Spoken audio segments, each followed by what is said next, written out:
Então, ainda falando sobre DNA, a Igreja Congregação Cristã do Brasil, aqui no nosso país, começou com o missionário Luiz Franciscon, mas como ele tinha que atender a outras demandas da obra missionária, a igreja aqui passou a ser pastoreada, né, por novos líderes, por jovens obreiros aqui da Congregação Cristã do Brasil, em São Paulo, aqui no bairro do Brás.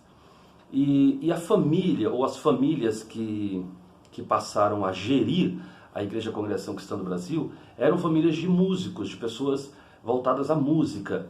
E pouco tempo depois, quando a Igreja Congregação Cristã do Brasil passou a ser administrada essencialmente ou totalmente pelos brasileiros, então o DNA da música, dos seus fundadores, dos seus pastores, líderes fundadores, passou a ser a tônica da Igreja Congregação Cristã do Brasil. Por isso que, assim como eu disse na aula passada que a Assembleia de Deus parte das periferias para o centro, então isso faz parte do DNA da Assembleia de Deus, no caso da Congregação Cristã do Brasil, é uma igreja voltada essencialmente para a questão da música. Então, se você for em qualquer igreja Congregação Cristã do Brasil, em qualquer parte do território nacional, você sempre vai ver a priorização dessas igrejas na questão da música. Por ser uma igreja de músicos e de poucos teólogos, diferentemente da Assembleia, onde os seus líderes eram pessoas voltadas à palavra, tinha predileção pela palavra e pelo estudo, então a Assembleia de Deus passou a ter o seu ponto alto dos seus cultos, a palavra. A Congregação Cristã do Brasil, o ponto alto das suas reuniões, o louvor.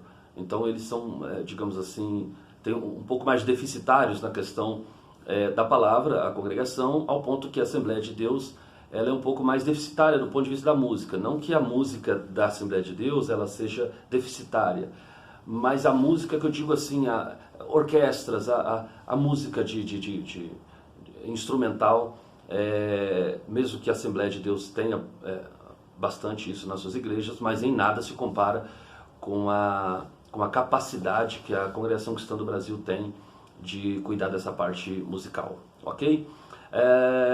Então, e por conta disso, dessa deficiência teológica dos líderes da Igreja Congregação Cristã do Brasil, eles passaram meio que a colocar a Bíblia, a Palavra de Deus, num segundo plano, na liturgia dos seus cultos, né?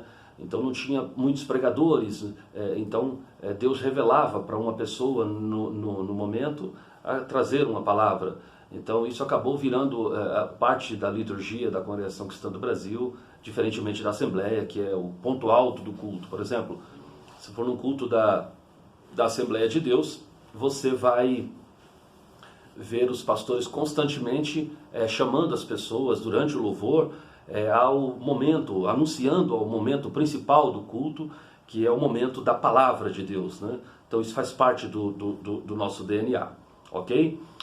Outro ponto importante, que ainda falando sobre o DNA do pentecostalismo assembleiano, é a questão de que cada cristão, cada novo convertido da nossa igreja, eles buscavam o batismo com o Espírito Santo e os cultos de ensino, ao ponto que os novos conversos da Igreja Congregação Cristã do Brasil são imediatamente levados a escolher qual seja o seu instrumento predileto para aprender e assim continuar esse grande trabalho de música na Igreja Congregação Cristã do Brasil, ok? Ainda falando sobre os pentecostalismos brasileiros, agora na próxima microaula nós vamos falar sobre as três ondas, as chamadas três ondas do pentecostalismo. Um minutinho, nós já estamos continuando a nossa aula. Até daqui a pouco.